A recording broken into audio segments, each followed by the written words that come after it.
Boa tarde, crianças, tudo bem? Graças a Deus, quarta-feira, ufa, acabadas as atividades avaliativas, né? Novo bimestre começando, vamos lá? Hoje nós faremos ciências, tá? Faremos as páginas 68, 69, 70, 71, o número 2, 72 e livro de atividade 151. Na última aula que nós tivemos, nós já começamos a dar início a esse novo conteúdo, que são como que os animais nascem. Então, os animais, os que nascem dos ovos, eles recebem o nome de ovíparos, né? E o tempo que ele está ali dentro, se desenvolvendo, é chamado período de incubação, tá bom? Então, vamos continuar a leitura. Peguem, por favor, a página 68, tá? Vamos dar continuidade. Então, na página 67, foi dando uma introdução do que era animais ovíparos, que são os que nascem dos ovos, e o período que está lá dentro é chamado período de incubação. Então, página 68, acompanha a leitura. Olha, a maioria dos répteis é ovípara. Então, agora nós estamos falando dos animais répteis, que são aqueles que se rastejam. E muitos não chocam seus ovos. Geralmente, eles enterram ou abrigam os ovos em lugar que receba um pouco de luz e calor do sol, para que permaneçam aquecidos até que os filhotes se desenvolvam e saiam do ovo quebrando a casca. Então, a primeira imagem são tartarugas marinhas colocando ovos na areia da praia.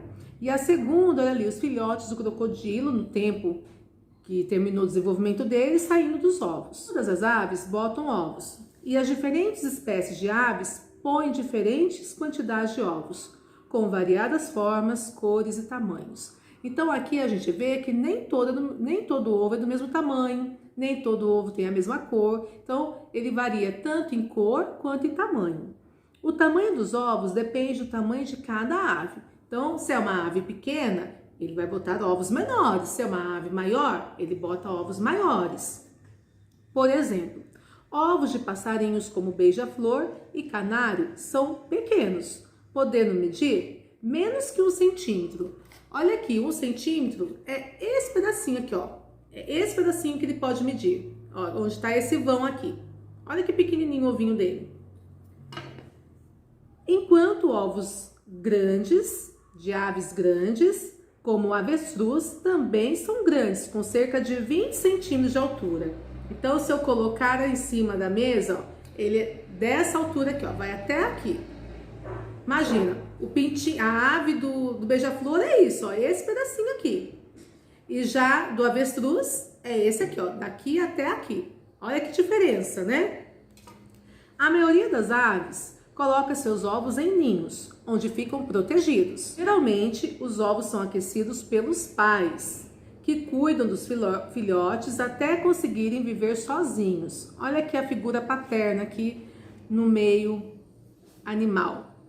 Muitos ninhos são pendurados em árvores, escondidos em cavernas, construídos no solo da floresta, na areia da praia, em postes e casas. Então, eles vão botar ovos onde eles acham que é mais protegido. Vocês puderam observar aqui que são vários lugares. Cavernas, no solo, na areia, em poste, em cima das árvores, né? Então, aqui do lado tem uma imagem de um avestruz, e ela colocando nos ovos, no ninho dela feito no solo. Então, o avestruz põe no solo. Próxima página, 69. O beija-flor normalmente coloca 2 ovos em ninho feito com diversos materiais, como folhas, ramos, construído em árvores. Então, o próprio beija-flor vai lá, constrói o ninho dele para poder abrigar os seus ovinhos. Agora nós vamos falar sobre as partes de um ovo. Os ovos podem ter tamanhos e cores diferentes, mas são compostos de algumas estruturas em comum. Para entender como os ovos são por dentro, vamos estudar o ovo de uma galinha. Ele é formado por uma casca, uma membrana logo abaixo dessa casca, a gema, que é a parte amarela, e a clara, que é a parte incolor esbranquiçada. Vamos aqui à lousa para a gente entender um pouquinho melhor. Então, aqui eu desenhei o ovo, tá? Então, o ovo da galinha está servindo como exemplo, mas os outros ovos também têm essa estrutura interna. Então, aqui nós temos essa parte mais amarelada, que é a gema, tá? A gema, ela tem uma função. ela tem o quê? Nutrientes e água para poder desenvolver o animalzinho que está dentro do ovo. Então é para isso que serve a gema. A clara é essa parte branca, que também tem a mesma função. Então tanto a gema quanto a clara, elas são responsáveis em dar os nutrientes necessários e a água também para o animalzinho se desenvolver aí, tá bom? Depois nós temos uma casca. Nessa casca, vocês já comeram o ovo cozido? Já descascaram o ovo cozido? Quando vocês descascam o ovo, tem uma pelinha bem fininha por dentro, que aquela dali é a membrana. Então tem a casca e tem essa fininha aqui que chama membrana. Para que serve a casca e essa membrana? Ela serve, além de proteger o animal, então ela vai servir como proteção. Ela também vai dar cálcio, tá? Ela vai fornecer cálcio para quê? Para que cresça as unhas e o bico do animal. Então essa aqui é a estrutura. Então vamos continuar a leitura aí, ó. A casca e a membrana, como nós falamos, protege o embrião. Então a casca e essa membrana protege o embrião que dará origem ao animal completo após o seu desenvolvimento. Então, quando ele estiver aqui dentro e for se desenvolvendo, é essa casca e essa membrana que serve como proteção para ele. Além disso, a casca fornece o cálcio necessário à formação do bico, das unhas e dos ossos do filhote. Então, ela tem aqui duas funções, proteção e ela forneceu o cálcio. Para quê? Para que cresça unha, ossos e bico. A gêmea clara tem nutrientes e água indispensável para o desenvolvimento. Vamos pensar na gente, nós não nascemos nos ovos, nascemos na barriga da mãe. Mas para que a gente se desenvolva, também na barriga a gente não precisa de nutrientes. O que a mãe da gente come não vai para a gente também? Então a mesma acontece com o animal. Mas no caso aqui é a gêmea clara que é responsável por fornecer esse nutriente, tá? Próxima página, página 70. Agora vamos falar um pouquinho sobre as etapas do desenvolvimento de uma ave. Então preste atenção. Nós vamos falar aqui sobre os pintinhos. Eles levam geralmente 21 dias para completar o seu desenvolvimento dentro do ovo. Então, o ovo tá ali, no caso, depois de ser chocado, né? Até 21 dias ele vai desenvolver completamente para depois ele sair dessa casca. Então, primeiro passo. Logo que é posto pela galinha, o ovo apresenta uma estrutura interna. Então, essa aqui é a estrutura interna dele, ó. Essa partinha aqui, essa manchinha aqui, que é o embrião. Então, ele vai virar um pintinho. Então, essa partinha aqui é o embrião, tá? Daí, o segundo passo. No quarto dia, o pintinho já tem cabeça, tem pequenas patas e apresenta sinais da presença do bico e dos olhos. Olha como o desenvolvimento do pintinho é muito rápido, já no quarto dia. Então, ó, aqui tem o osso e aqui já dá para perceber as patinhas dele, ó. Aqui já dá para perceber o bico. No 10º dia, já se notam vários órgãos e estruturas, como os olhos, o bico. O bico dá para ver direitinho, né, ali. Os membros com dedos, os dedos também dá para ver. E a abertura das orelhas, tem até um pontinho aí, ó. E as penas são formadas já no 10º dia. No 21º, os filhotes quebram a casca e saem do ovo. Os pintinhos se alimentam perto da mãe e trocam de penas à medida que vão crescendo. Então aqui é o desenvolvimento de um pintinho. Mas existem aves que demoram muito mais, ó. Relembrando, o albatroz demora 79 dias. Então o período de incubação, o período de desenvolvimento é de 79 dias. O pombo, a gente comentou até na aula passada, né? São 18 dias, é muito rápido. O pato, 28 dias. O pinguim, 63 dias, 2 meses para nascer. O cisne, 30 dias, 1 mês. O jacaré, 61 dias, também 2 meses. O peru, 26 dias, quase 1 mês para nascer. E a galinha, 21 dias, ok? Vamos para a próxima página agora? Então, vamos fazer a primeira correção do número 1 da página 71. Vocês tinham que pintar os animais ovíparos, que são os animais que nascem dos ovos. Então, a borboleta sim, ela se desenvolve nos ovos, né? Ela bota o ovinho ali e ela vai se desenvolvendo. Então era para pintar a borboleta. O jacaré também, a gente viu que o jacaré também se desenvolve dentro do ovo. A ovelha não, né? O cachorro também não e o tucano também. O tucano é uma ave, então também todas as aves se desenvolvem dos ovos, tá? Antes de nós começarmos a atividade, eu queria que vocês dessem uma olhadinha nesse vídeo aí.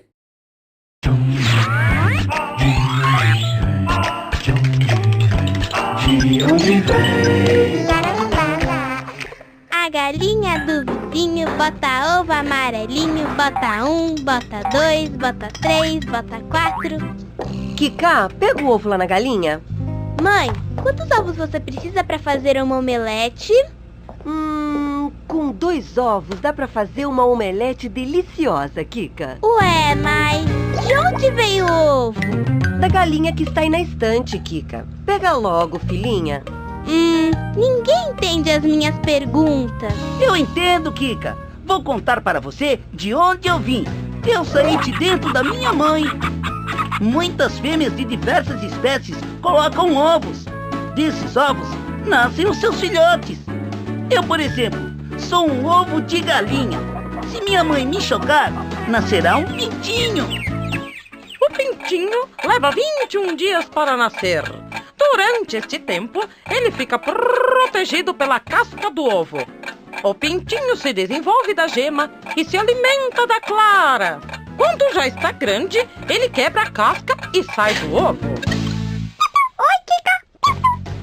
Mas eu também posso ser um alimento bem nutritivo que serve para fazer pratos deliciosos. Lá na granja tem um galinheiro cheio de galinhas, como minha mãe. Elas botam ovos, que são colhidos pelo menos 3 vezes por dia para servir de alimento para muitas pessoas, como você. Comigo foi assim. O pessoal da granja separou os ovos sujos e quebrados. Eles não serviam para comer. Os ovos bonitões e de boa qualidade, como eu, foram selecionados e retirados do galinheiro em caixas plásticas. Em seguida, eu tomei um banho de detergentes e desinfetantes especiais. A água era morninha. Esse banho serviu para eliminar os bichinhos que podiam estar na minha casca. Kika, traga logo este ovo e para de tagarelar sozinha. Ei, Psyu, mas como você chegou até aqui? Que eu saiba, os ovos não têm pernas. Eu fui embalado junto com os meus amigos em uma caixa novinha, feita de material reciclado. Os ovos não devem ficar mais de 3 dias na granja, para chegarem bem fresquinhos no supermercado. O transporte foi feito rapidinho. Eu viajei de caminhão. Quando cheguei ao supermercado, as caixas foram organizadas nas prateleiras. Cada caixa tem um tipo de ovo com um peso diferente. Tem o ovo tipo jumbo, o extra, o grande, o médio, o pequeno e o industrial. Eu sou do tipo grande e a sua mãe me comprou junto com a minha turma. Aí eu vim de carro até a sua casa e vou te alimentar com muito orgulho. Kika, a sua omelete está pronta. Que delícia! Um omelete feito do ovo que a galinha pôs lá na granja. E foi selecionado, limpo e embalado e depois transportado para o supermercado e depois foi comprado pela minha mãezinha e veio de carro para minha cozinha e virou um omelete que agora derrete na minha boquinha. Nossa, Kikinha, de onde vem tanta sabedoria? Se eu contar, você não vai acreditar. Um apetitoso tchauzinho e até o programa que vem com mais um De Onde Vem! Viram? Então vamos à nossa atividade? Então, página 71, número 2. Observe bem as 2 fotos de 2 tipos diferentes de ovos e responda. Que diferença você nota entre eles? Então, o primeiro ali, eu tenho ovos de uma ave colocadas no ninho. E o segundo ali, são ovos de sapo colocados na água. Quando a gente observa mais de perto, o que vocês conseguem observar ali? O primeiro, ele tem o quê? Tem essa casca, não tem? Essa casca aqui, uma casca mais dura. O segundo não. O segundo, ele é gelatinoso, olha ali. E ele não tem essa casca. tá bom? Ele também tem só a membrana protegendo, mas ele não tem a casca dura, é só a membrana. Então, essa é a diferença maior, ó. O primeiro, ele é coberto com a casca, uma casca dura, e o segundo, não. O segundo, ele é gelatinoso, tá bom? Página 72. Aves como o cisne costumam chocar seus ovos aquecendo-os com o calor de seus corpos, igual as galinhas, ó. Os répteis, entretanto, não chocam seus ovos assim. Como eles fazem para que seus ovos fiquem aquecidos? Lembra no começo da leitura que nós lemos ali como que eles fazem? Que esses ovos eles também precisam do calor. O que os répteis fazem para aquecer os ovos? Então responda aí, por favor. 4. A nutrição e a proteção do embrião são duas funções muito importantes dos ovos de aves para o desenvolvimento dos filhotes.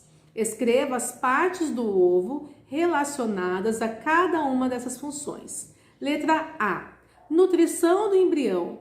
Quem é responsável em nutrir o embrião que está aqui dentro? Ó, quem que é responsável? Quem que fornece os nutrientes e a água para esse embrião se desenvolver?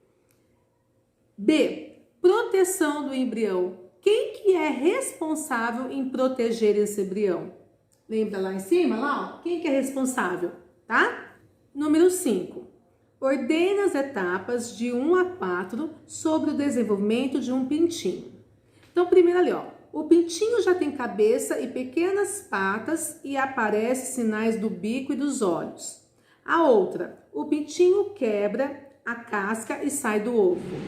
Já é possível ver os olhos, o bico, os membros com os dedos e a abertura das orelhas. E o pintinho se alimenta perto da mãe. Então, qual que é o primeiro passo aí? Será que o pintinho já tem cabeça e pequenas patas e aparecem sinais do bico e dos olhos? Essa é a primeira parte? Ou o pintinho quebra a casca e sai do ovo? Então, vocês vão ordenar de 1 a 4, tá? Desde o primeiro passo até o último passo, colocando os numerais aí. Agora, livro de atividade na página 151. Olha lá, desenvolvimento dos animais. Então, ainda falando sobre os ovíparos. Número 1, ligue cada animal a seus respectivos ovos. Então, eu tenho um peixe, eu tenho ali um sapo, eu tenho a cobra e eu tenho uma ave. Então, qual que é o ovinho do peixe? Qual que é o ovinho do sapo? Qual que é o ovo da cobra e qual que é o ovo da ave? Vocês vão ligar ali para mim, por gentileza, tá? Vamos supor que vocês não sabem qual que é esse segundo ovo. Vai fazendo o que vocês sabem. Primeiro, daí é assim que a gente faz. A gente faz primeiro o que a gente sabe e depois a gente vai vendo os outros, tá? Número 2. Dê outros exemplos de animais que também são ovíparos. Então, além do peixe, além do sapo, além da cobra, além do passarinho, quem mais são ovíparos? Os ovíparos não são aqueles que nascem dos ovos? Então, quem mais além desses aqui se desenvolve e nasce dos ovos? Então, coloque pelo menos 3 para mim, tá bom? Número 3. Você deve ter reparado que alguns dos ovos representados na atividade 1 apresentam casca e outros não. Então, ali eu tenho 2 que apresentam casca e 2 não apresentam. 2 são gelatinosos, né? Letra A. Animais de quais grupos colocaram ovos com casca? Então, quais grupos ali? Nós estudamos o grupo dos répteis, o grupo das aves, os grupos dos anfíbios, os grupos dos mamíferos, mas aqui eu só tenho, e dos peixes, né? Aqui eu só tenho do peixe, do anfíbio, do réptil e da ave. Então, quais esses grupos aí que eles botam ovos com casca? E a letra B. Qual a importância dessa estrutura para o desenvolvimento desses animais? Então, qual a importância de ter uma casca para o desenvolvimento do animal, tá bom? Espero que vocês façam direitinho aí. Se tiver dúvida, pode entrar em contato comigo, tá bom? Um beijo no coração, fique com Deus e até semana que vem. Tchau!